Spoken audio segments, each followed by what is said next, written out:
These following scenes, taken from the battleship Nelson, showing the disembarkation of high-ranking German officers captured in North Africa, are rare indeed. But what is equally rare is the fact they were filmed in color, and also that the onboard use of private cameras was strictly forbidden. However, a mere handful of serving officers did manage to operate their own city equipment, with a blind eye being turned, possibly because they had each commenced this hobby prior to the war, though their film was severely censored. In spite of being given official assurance that the confiscated tapes would be returned at the end of hostilities, they never were, with no satisfactory explanation ever given. Thus, what you're about to see is some of the only known existing surviving colored footage of the Royal Navy, taken during those momentous historical times of the past. Negotiating some large rain puddles are these ratings seen in Malta during August of 1939, where also the 3rd Destroyer Flotilla was based. Comprising of the I-class, we will shortly see this flotilla at sea on exercise, and though sadly various film portions of this event have faded in color over the years, due to their extreme rarity, some have been retained in this program, for it is the only colored record of such an occasion just prior to the war.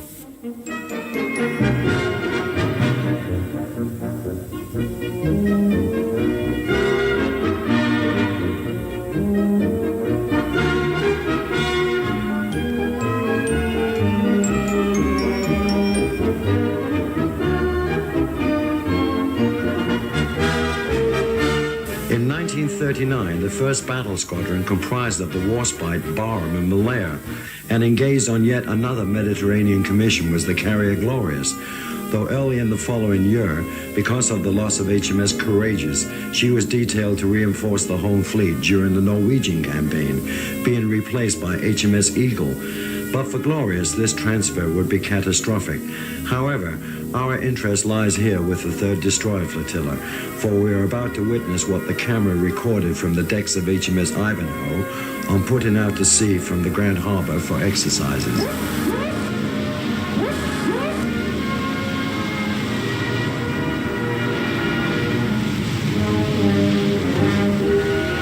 In company with such stirring names as the Inglefield, Icarus, Ilex, Imogen, Imperial, Impulsive, Intrepid, and Isis, it must have been a marvelous spectacle, especially when later they were joined by the 1st Battle Squadron.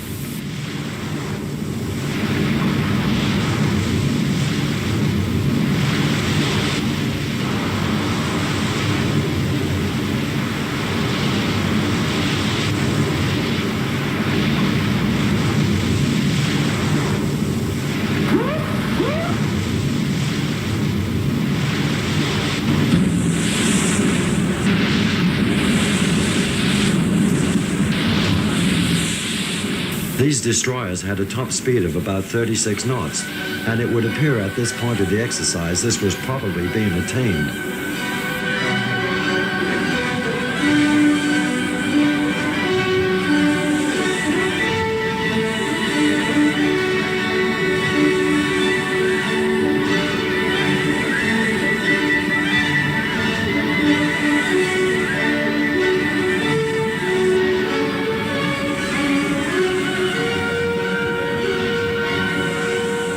In a dazzling display of uniformity, vigilant watchkeeping stations was imperative, for the consequence of error could be disastrous.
any exercise involving torpedoes, a maximum effort was always made for their retrieval, which is probably why the heads were painted a bright orange.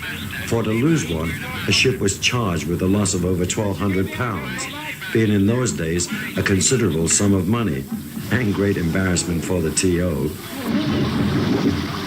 Easy, Portsmouth. We're on together.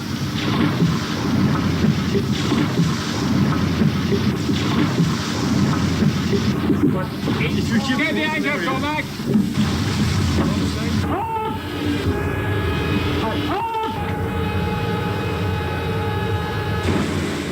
Here is the first battle squadron led by HMS Warspite, and following immediately astern is the first cruiser squadron comprising a 3-county class. This is the barroom now nearest the camera.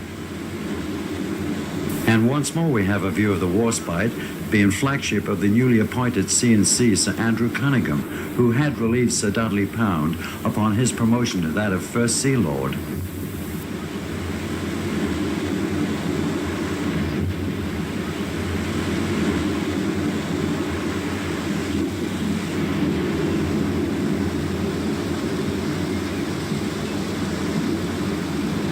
As the force returns to Malta, we catch a rare glimpse of the Traveller-class destroyer leader, HMS Cossack.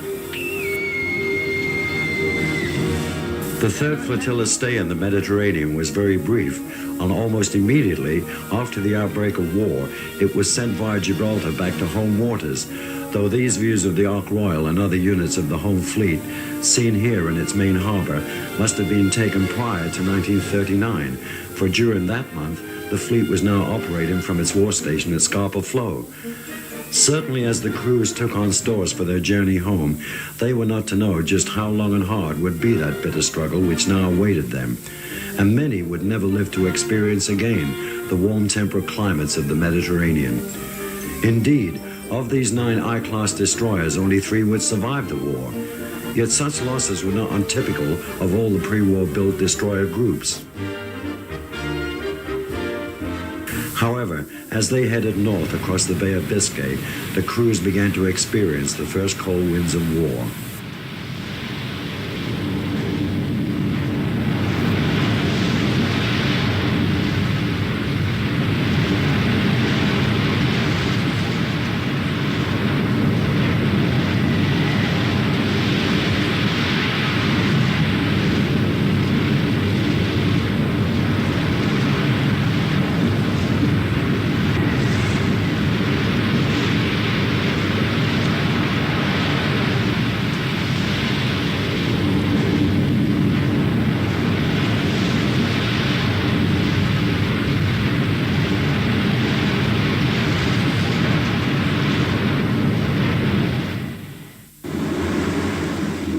First winter of war was extremely cold, and these scenes taken from the Ivanhoe off Sheerness graphically illustrate the point, as the sea itself began to freeze over, forming into pancake patterns of ice, though such conditions were to become all too familiar for the crews of ships which would eventually be engaged on the hazardous Russian convoy operations.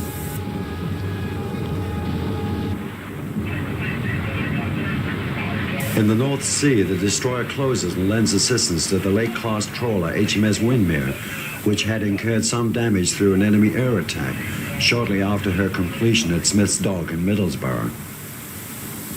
And on entering Scapa Flow, we have a brief view of the beached and damaged old battleship HMS Iron Duke. As with many other destroyers, the Ivanhoe had her share of convoy escort duties, and here we have scenes of one of those occasions. The weather would appear to be particularly cold, as witnessed by the protective clothing worn by the officers on the bridge. But what is conspicuous is the lack of such clothing for the bridge rating on lookout duty, and one is inclined to the view that perhaps none was available for him. Certainly the regulation issue of an oilskin would have hardly been adequate, but the life of a sailor was never easy. Many days were also spent on ceaseless patrol in the cold, inhospitable waters of the north, as the Royal Navy endeavored to maintain a tight blockade of the sea lanes between Iceland and the Hebrides. In rough weather, such duties could at times lead to long, incessant conditions of sheer misery for the crews of these small ships, and the upper decks had to be treated with the utmost respect, as the following vivid scenes will amply show.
The difficulty of serving meals in rough weather is highlighted by these scenes in the wardroom, but I'm sure this fell far short of the problems that were being faced in distributing meals down into the forward mess decks. And I personally recall occasions on board a destroyer when we could not even get our food up into the galley for cooking.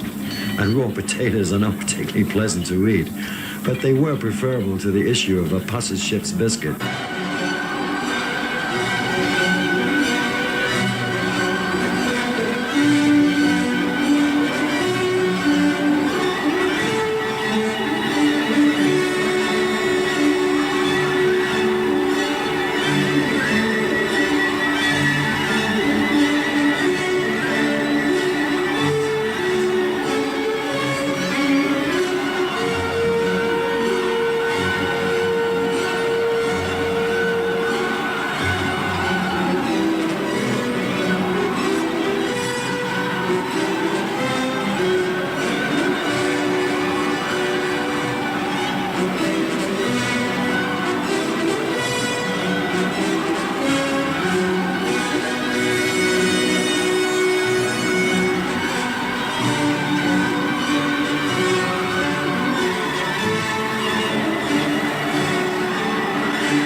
In February 1940, the Ivanhoe sailed from Rosyth in company with the cruiser Arethusa and the destroyers Cossack, Maori, Sikh, Nubian, and Intrepid, ostensibly to intercept enemy shipping in the Skagerrak.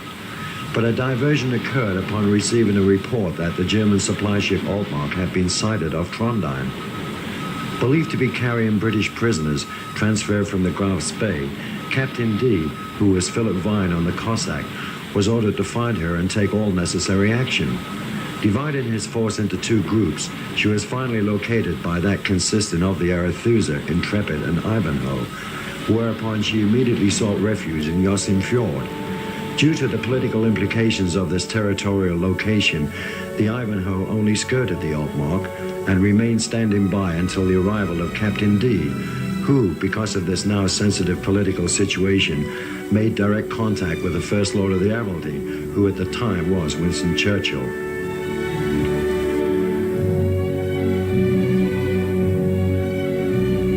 In spite of protests made by the Norwegian warships seen here in the fjord, Captain D was ordered to board the Altmark and remove by force the British prisoners. And though there is no film footage of this actual event, here we can see the Cossack as she slowly proceeds towards her adversary, and within minutes her mission was successfully accomplished.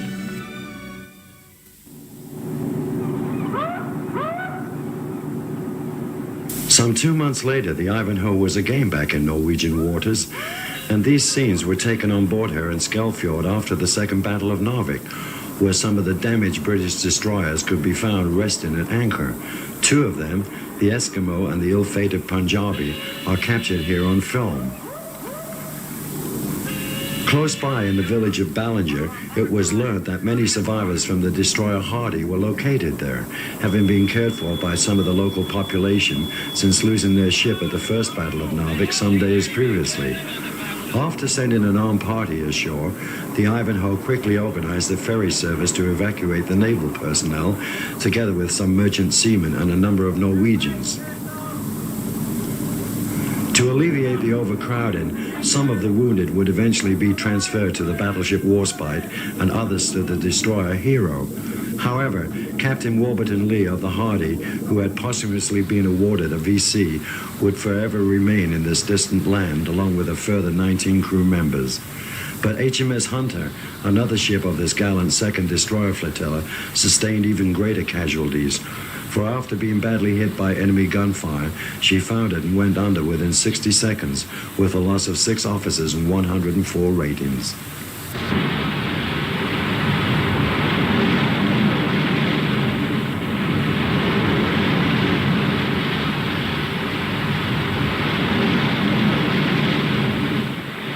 On this return voyage to the UK, it would appear the Ivanhoe had sufficient stocks of rum on board to take care of all the additional tots that were now required. This centuries-old tradition was discontinued in 1970.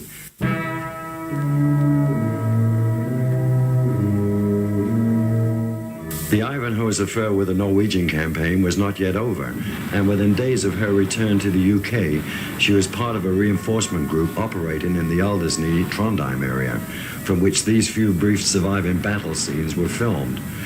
The distant carrier under attack must be the Ark Royal, and the forthcoming view of a town-class cruiser is perhaps the Southampton.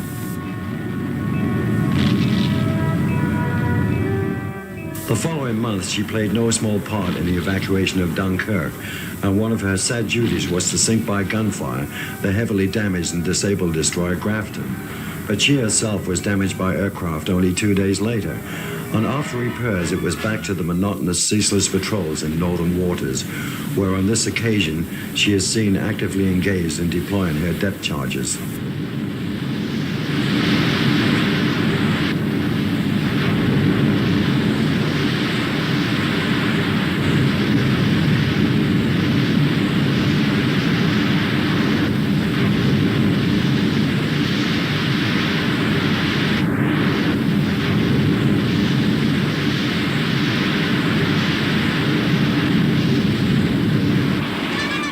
This depth charge operation was probably only an exercise, for here the destroyer is now hove to as the crew enthusiastically gather the spoils of the exploding charges, and no doubt after the peeling of many potatoes, a fish supper was enjoyed by the entire ship's company. These are scenes filmed in and around Scapa Flow in 1940, which again were taken from the Ivanhoe. And this is the battleship Rodney. She had replaced her mine-damaged sister ship HMS Nelson as Admiral Ford's flagship of the home fleet.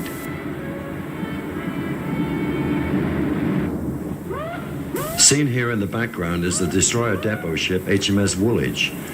And belonging to the Norwegian Navy is this old antiquated 1910-built destroyer Drag, having fled the German occupation to join the Allied forces. And this next scene was probably filmed in August, when the new carrier Illustrious reached Scapa Flow after her initial workup period in the Western Atlantic. But for HMS Ivanhoe, time was rapidly running out. Belonging now to the 20th Mine Lane Flotilla, they themselves ran into an enemy minefield when off Texel in the North Sea on September 1st. The destroyer Express lost her bows, but her sister ship Esk went down with an appalling loss of 7 officers and 127 ratings. The Ivanhoe, badly crippled, lost only 8 ratings. A tow line was attempted, but after suffering further damage, she was eventually sunk by HMS Kelvin, and thus ended the brief life of this fine destroyer. Far removed from the European war theatre are these scenes filmed in Hong Kong Harbour during the spring of 1939, when warships of the China Station were dressed with bunting to celebrate the promotion of their C&C, Sir Percy Noble, to that of full admiral. The cruiser Birmingham is also seen here firing a gun salute. HMS TERROR was, and still is, the name given to the Royal Naval Base at Hong Kong, but certainly all those years ago, it was much more active with the maritime bustle of many nations, though the identity of this gunboat is unknown to myself, as also the name of this American cruiser.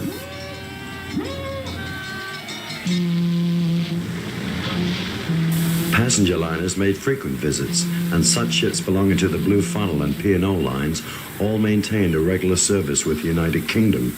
But during the war, most of their vessels would be requisitioned for troopship duty or that of an armed merchant cruiser.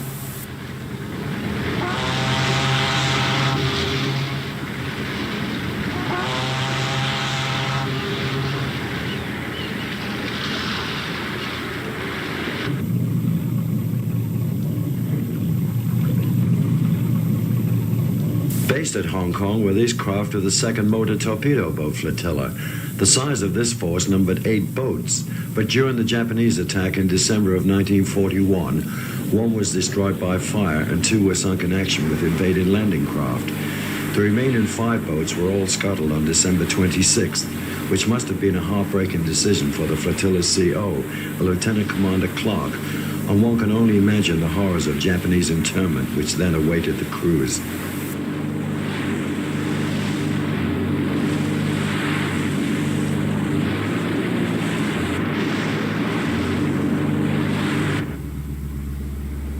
The camera is now on board HMS Grampus, a mine-laying submarine belonging to the Hong Kong-based 4th Flotilla, and in May of 1940, these boats were transferred to the Mediterranean, where nearly all would be lost in action, including the Grampus, and the perilous nature of submarine service is underlined by the usual tragic fact of there being no survivors. Sighted from the conning tower is this boom defense vessel HMS Barlight. According to Admiralty records, she was scuttled December 19th, 1941, but salvaged the following year by the Japanese for service in their navy. There would, of course, be no salvage of this 1936 Chatham-built submarine Grampus after being destroyed by depth charges off Syracuse near the island of Sicily, June 24th, 1940. A tragic way to end a commission which had commenced some 2 years previously.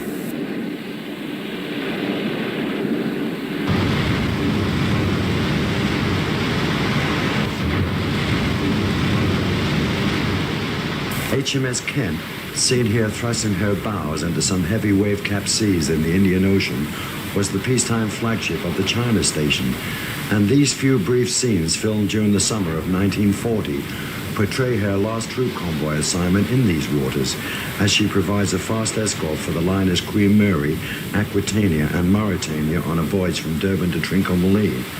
She was then assigned to the Eastern Mediterranean, as was recorded in the previous program episode.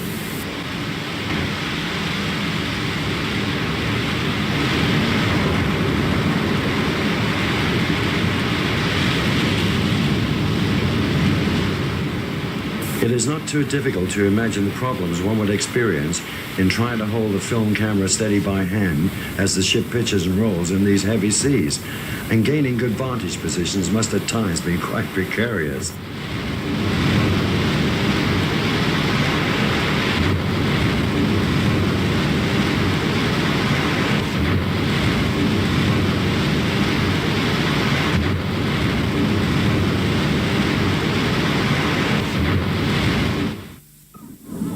These are further scenes taken in Scapa Flow, being probably filmed early in 1941, and show the battleship Queen Elizabeth, which had just recently rejoined the fleet after spending some 3.5 years in Portsmouth dockyard undergoing a very extensive program of modernization.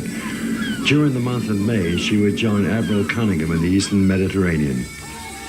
Recreation facilities at Scapa Flow were quite limited, but here, some ship's company members are seen relieving their boredom in a game of football, while in the background, the cruiser would appear to be the Devonshire. This is the battleship Nelson, and for the next few minutes of this program, she will be our camera ship as we initially depart under the Forth Bridge and head out to the open sea, where she will shortly exercise her main armament. As we can observe, she just barely clears the height of the bridge, and this must have usually given the captain cause for consternation, for a dreaded message to their lordships at the Admiralty reporting any bridge damage would have been extremely embarrassing.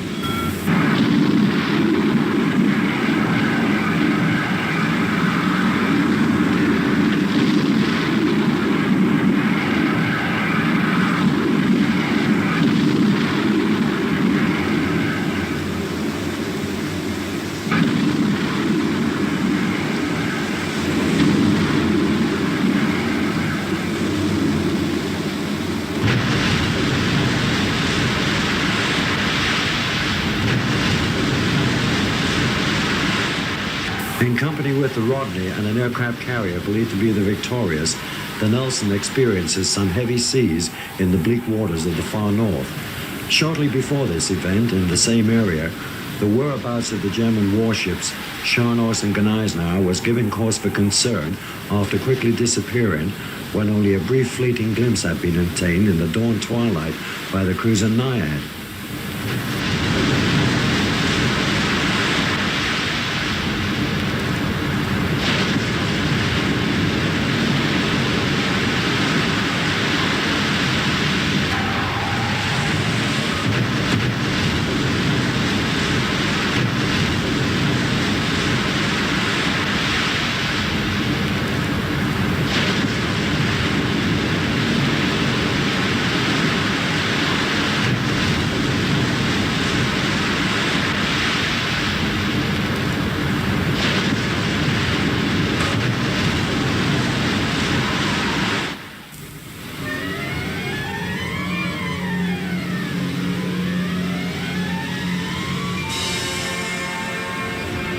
This is HMS Revenge at sea in the Atlantic late in March 1941, and along with HMS Nelson, she was part of an escort for one of the largest troop convoys of the war. Coded WS-7, the Empress of Canada was the Commodore ship of this convoy, which contained a staggering total of some 23 ocean liners, all bound via Freetown in South Africa for the Middle and Far East, though the Revenge would eventually divert with the liner Georgic to Halifax, Nova Scotia. This handsome liner is believed to be the Strathallan, the youngest of the 5 P&O Strath boats, all of which had been requisitioned by the Ministry of War Transport. She was torpedoed and sunk by a U-boat in December of 1942. Seen immediately astern of her is a companion sister ship, and being easily identified by her unusually large towering single funnel is this French liner, the Pasteur. To help relieve the monotony of many continuous days spent at sea, whenever conditions allowed, larger warships would occasionally endeavor to hold a ship's concert party. And here, such an event is about to take place aboard Nelson, just behind her massive B turret.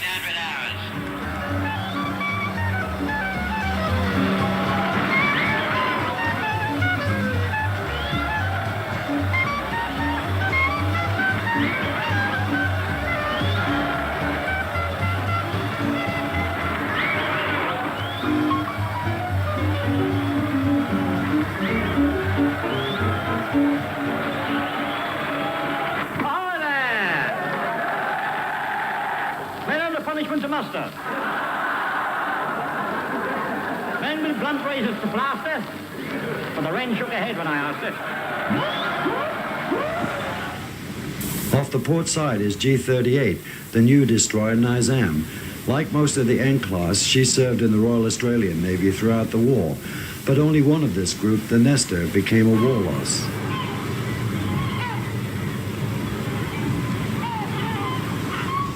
The massive bulk of the 45,000-ton old Cunard liner Aquitania is seen here as she closes the starboard side of HMS Nelson.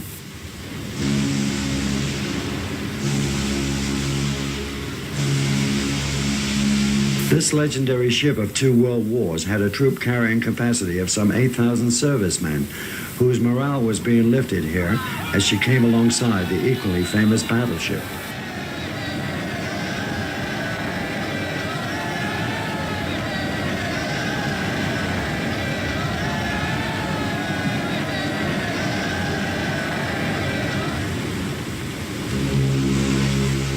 Though the Aquitania's troop-carrying capacity was very high, it is perhaps of interest to note that the numbers of troops carried on the liners Queen Mary and Queen Elizabeth was in the region of 15,000 each.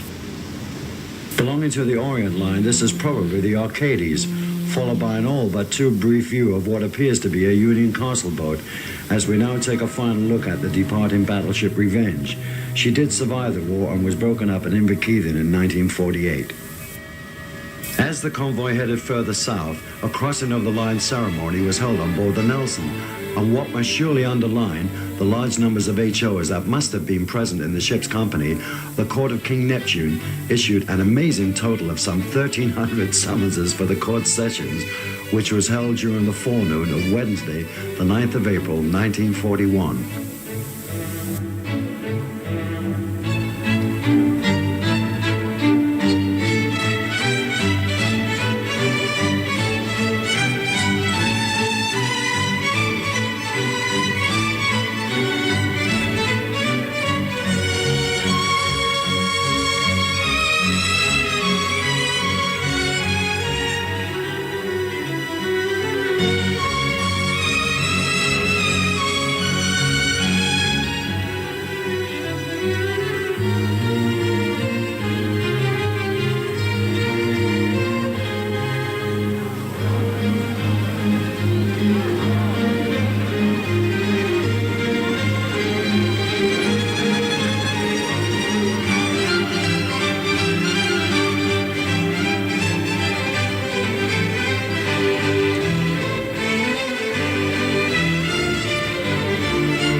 Captain Miles of the Nelson focused his binoculars, we now focus on a few rare close-up views of some of the great liners of the past seen arriving in African ports.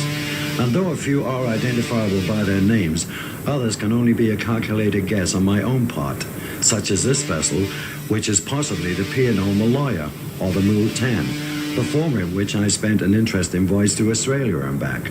However, this next liner is definitely the Orantes of the Orient Line. In 1962, she was sold for a mere £282,000 and broken up at Valencia in Spain. Another liner seen here is the ill-fated Arcades, for during the month of October in the following year, when bound from the Cape to Freetown, she was hit and sunk by no less than 6 torpedoes fired from the U-172. Of interest, the Orient Line lost exactly half its fleet during World War II. This is believed to be the Stirling Castle of the Union Castle Line, which had traditionally served the African route in peacetime. Again is a view of the French liner Pasteur.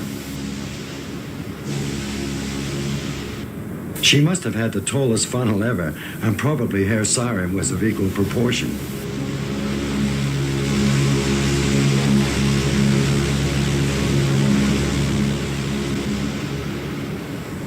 Next is possibly the Andes of the Royal Mail Line, which will shortly appear again in greater detail.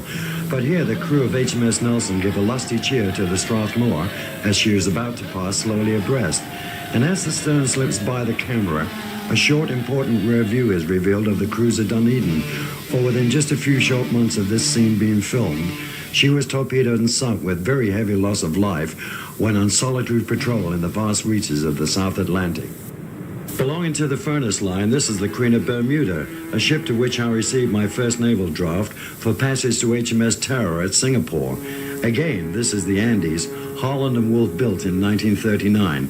But confusingly, at the end of this scene, a brief stern-only view appears of the Orient liner Orion. This company had always been in direct competition on the UK-Australia run with the P&O line, to which this passing boat, the Strathallan, belonged. For economic reasons, they merged together in 1960, but by 1966, the Orient line had been absorbed completely by the P&O company, and the name was finally eliminated for all time. Certainly, the ports of South Africa were once a hive of activity with the coming and going of many famous liners, but today, with the advent of jet travel, these scenes are just a fond distant memory.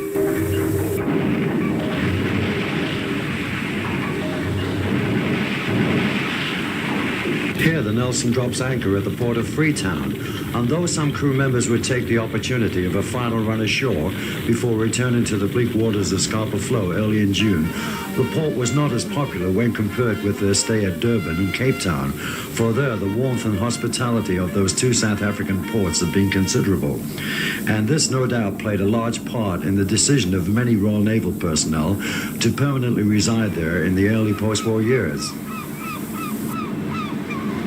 As the Nelson headed north off the west coast of Africa, and one watches these idyllic onboard scenes, it is hard to believe that at the same time, the Hood-Bismarck affair was taking place, and other units of the fleet were experiencing the Holocaust of the Crete evacuation. But late in July, here we find the Nelson in the Mediterranean in company with the Renown and Ark Royal of Force H, as they came together to provide a major escort for a convoy to Malta codenamed Operation Substance. 5 merchant vessels successfully made this journey, though one, the Sydney Star, was partially disabled by torpedo. However, one of the destroyer escorts was lost and another severely damaged, as was the cruiser Manchester. In view is, of course, the Ark Royal, seen flying off some of her Fulmer aircraft. Excluding the Swordfish, the Fulmer was the first modern-type aircraft to replace the Fleet Air Arm's antiquated biplanes and carried a crew of 2.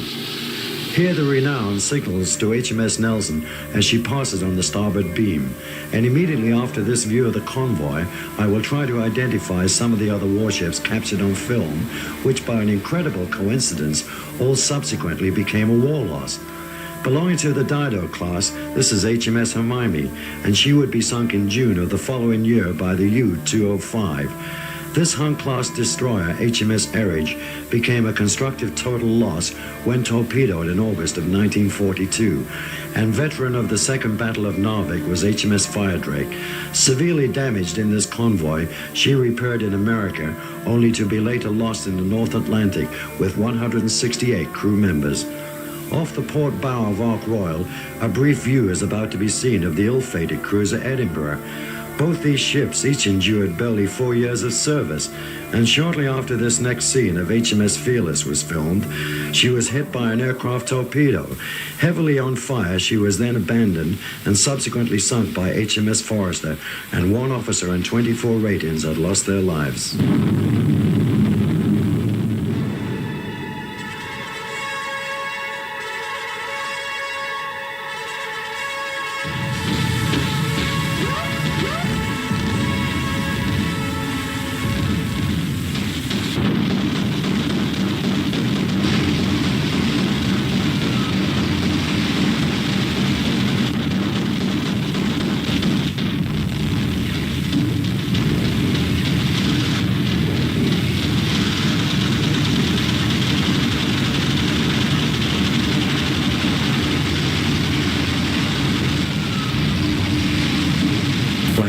camera shakes with excitement as this Italian aircraft is downed into the sea and the destroyer Foresight picks up 3 survivors.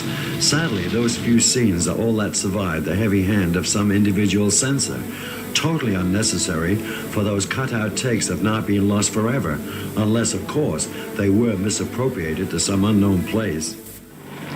Operation Halberd was the next important convoy to Malta, which occurred the following September, and here censorship was particularly savage, for all that seems to remain are these scenes of the Rodney arriving back at Gibraltar. It was a much larger operation than the previous convoy, with 3 battleships taking part, the other 2 being the Nelson, which was severely damaged, and HMS Prince of Wales.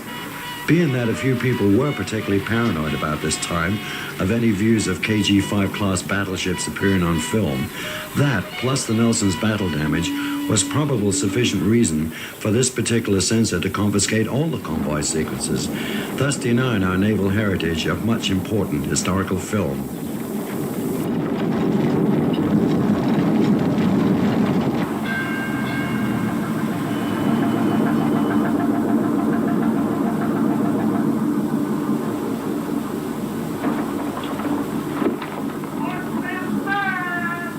These onboard scenes were taken before the Nelson entered dry dock in Gibraltar for urgent temporary repairs to a massive hole near the port bow, which had been inflicted by an aerial torpedo. This necessitated de-ammunition in ship, and this was a considerable task, for 100 shells were stored below for each of her 9 16-inch guns, plus the ammunition for the 12 6-inch armament and the high-angle mountings. She would remain in dock until mid-November, when, unexpectedly, on her return voyage to the UK, she found herself having to accommodate most of the crew of Ark Royal, whose tragic loss had occurred shortly before these temporary repairs had been completed. Just before sailing, Admiral Somerville came on board the Nelson to wish the crew of his beloved carrier a sad farewell. And here is a sad farewell to the Ark Royal, as filmed from the destroyer Laforet after being torpedoed by the U-81. Though once again, we are bedeviled by the heavy hand of a censor who decided to only allow these few very brief scenes to be left for posterity.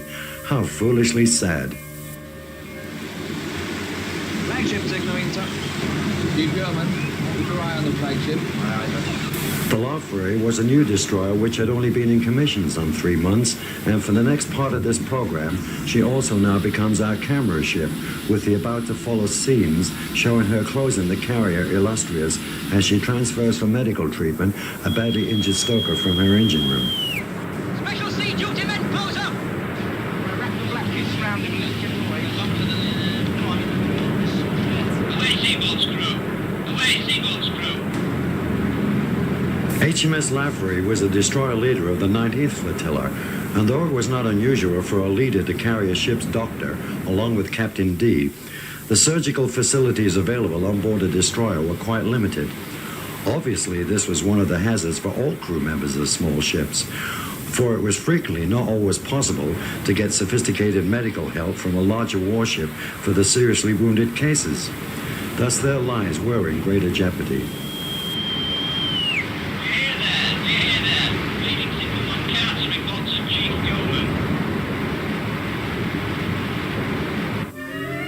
The Illustrious was the first of the wartime carriers to commission after running acceptance trials in May of 1940. 6 months later, she made naval history by becoming the first aircraft carrier to sink a battleship, and the name of Taranto became permanently etched on her battle honor board.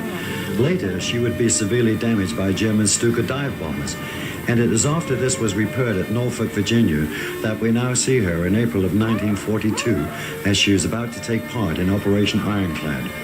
Part of the task force for this operation is seen here from the decks of Laforet, whose battle ensign is proudly displayed off the port of Diego Suré on the island of Madagascar. Situated relatively close to the coast of Africa in the Indian Ocean, this Vichy-held island would have constituted a grave threat should it have been occupied by Japanese forces, thus its capture was paramount. With the entire ship's company closed up for action stations, feelings on board became very intense as Laforet slowly edged her way inshore to commence her bombardment.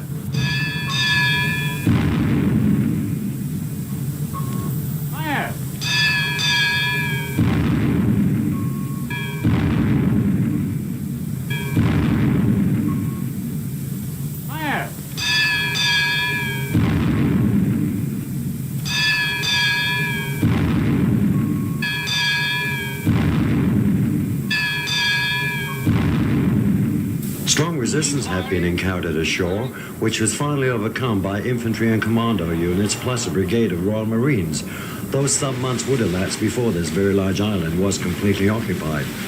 Many warships were also deployed, but our vision is limited to that of the onboard camera of HMS Laforet.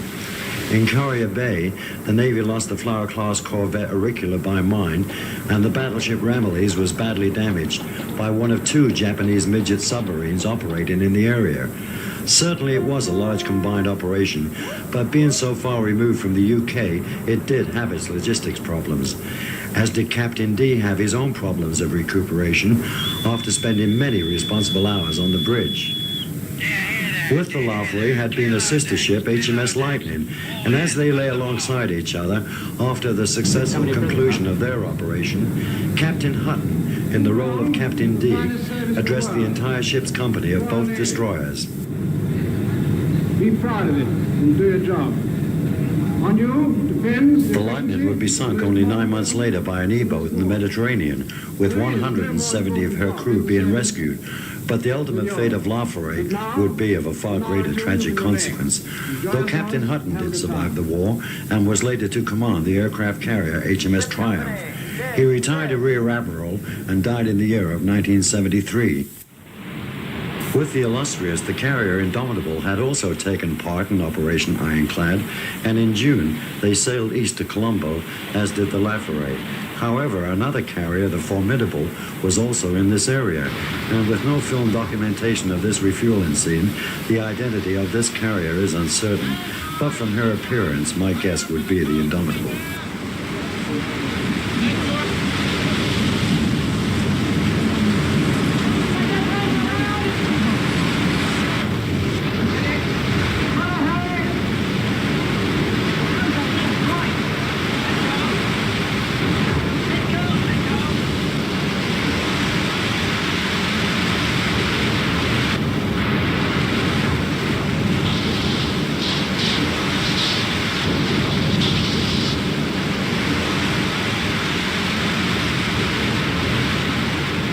It would appear Laforet's monkey had been detailed off to operate the hose supply valve.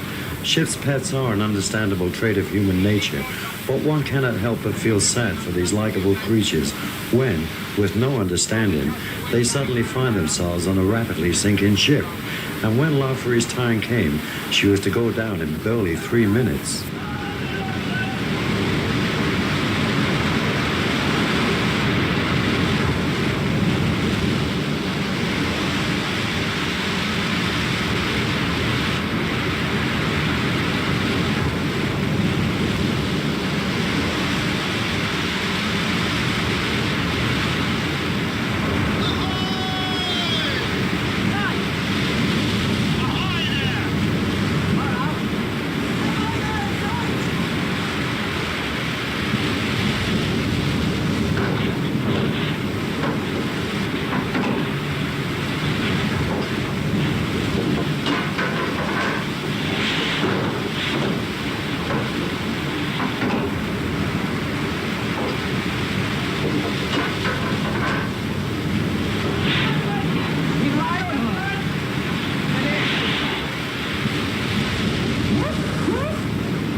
For many crew members of the Laforet, it would be their first and only visit to the waters of the East Indies of what was a very brief respite, for within a matter of weeks, Laforet was heading back west towards Gibraltar, where in the month of August, many warships were gathering as they prepared to embark upon one of the biggest convoy battles of the war, Operation Pedestal, bound for Malta.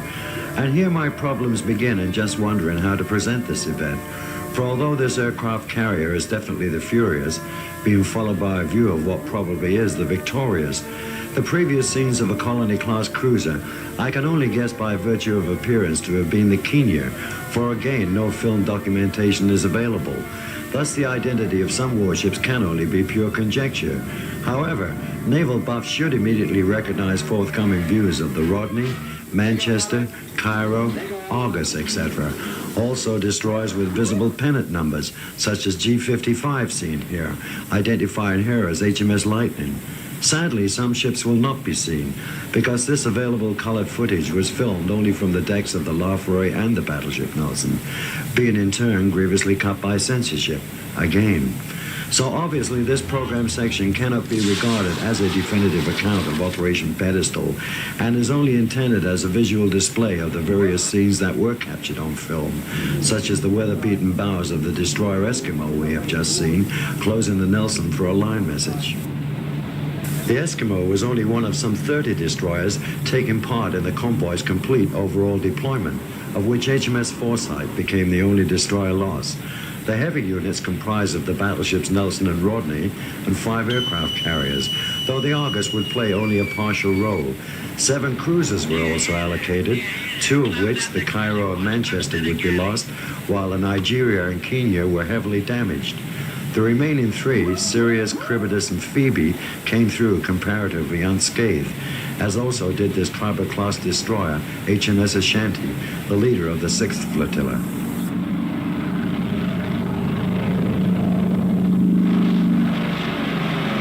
Albacores, Fulmars, Sea Hurricanes, and Martlers were operated by this carrier force, and 13 will be lost through combat, plus the additional aircraft which would go down with the carrier Eagle. Certainly a high price will be paid for this convoy, which in human terms alone cost the lives of about 350 British seamen and aircraft personnel, though it is highly probable that the ship's company of this unidentified destroyer sustained no casualties, as also this unknown V&W escort, which could be the Wishart, followed by the Argus and Victorious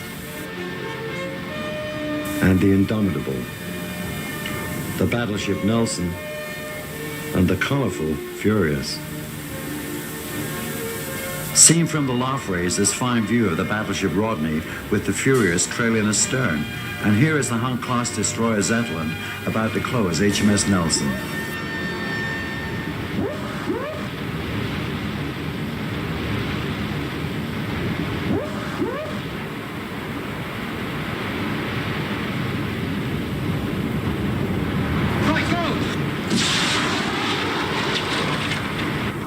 In such dangerous waters so far from home, one cannot help but smile at the back return address to the Admiralty in Whitehall, thereby ensuring a cost-effective saving of taxpayers' money.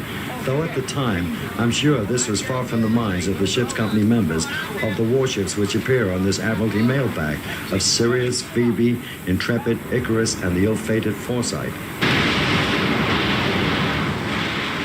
16 knots was the minimum requirement of the 14 merchant vessels specially chosen for this convoy, and as these scenes from the decks of Laforet clearly show, this speed was certainly being maintained. However, only 5 would reach Malta, being not without extensive damage.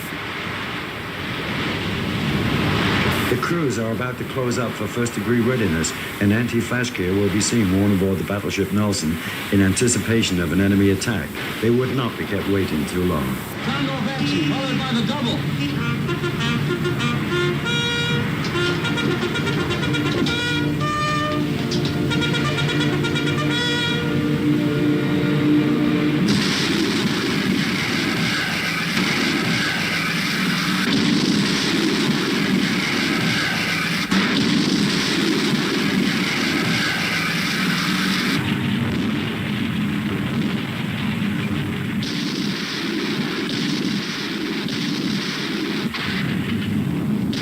Here, a brief distant view of the Nigeria, and also that of the Indomitable, showing her badly hit by Stukas, which killed some 50 members of her crew. This heavy damage would enforce her early return to Gibraltar, for the intensity of the attacks was far too great to allow crippled warships to remain in these very hostile waters. Enemy bombers, E-boats, and now U-boats, as the U-73 slams 4 torpedoes into the carrier Eagle, seen here rapidly heeling over to port. Within only 6 minutes, she would disappear beneath the surface of the waves. Yet the convoy must press on, and furious activity is generated as the neighboring ships strive desperately to move quickly away from this dangerous area, leaving the hunting of the U-boat to some of the destroyer escorts. However, the U-73 did make good her escape. The Cairo and Sirius moved quickly to maintain convoy formation, and the crews of all warships would remain closed up for a good many hours without respite. Indeed, those on board the Lafray were now about to be called upon to rescue the survivors of HMS Eagle, being accompanied on this task by a sister destroyer, HMS Lookout, and the heavy salvage tug Jaunty.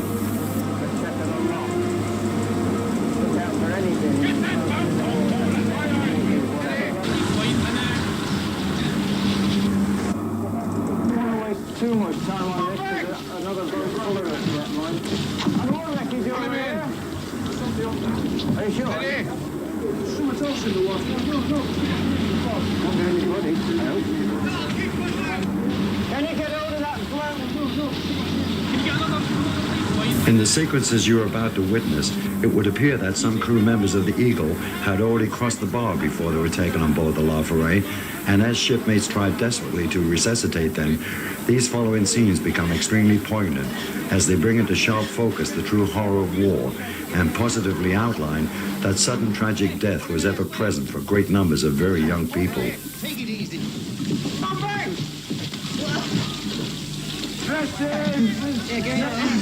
Come on, crack. Come on, sir. Come on,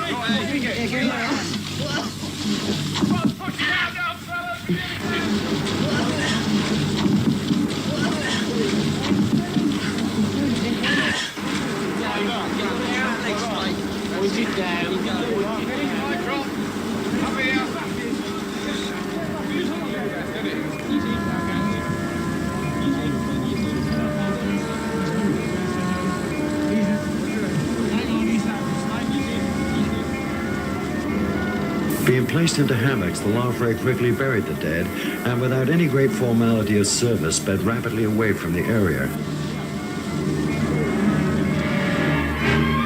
The living survivors were later transferred to this destroyer, HMS Keppel, for her group were about to leave the convoy and escort the Furious back to Gibraltar.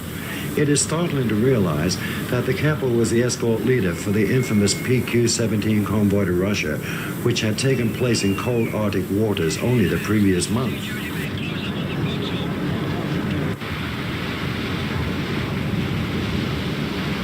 On rejoining the convoy, the Lafray quickly refueled from the fleet oiler Brown Ranger, but here the surviving color footage of Pedestal is rapidly coming to an end. Certainly the operation saved the island of Malta, but the losses had been appalling, with 9 merchant ships being sunk, the cruiser Manchester completely immobilized by E-boats had to be scuttled, and the Cairo was also abandoned after sustaining torpedo damage. The battleship Nelson went on to survive the war, but a cruel fate awaited that of HMS Lafray, being also pronounced Laforet. For on the night of March 30th, 1944, she was hit by 3 torpedoes from the U-223. Breaking into 2 halves, her bow and stern rose quickly to the vertical, and within barely 3 minutes both had disappeared, taking with them a staggering number of 182 crew members from a total complement of 201 officers and ratings. The Mediterranean could indeed be a very cruel sea.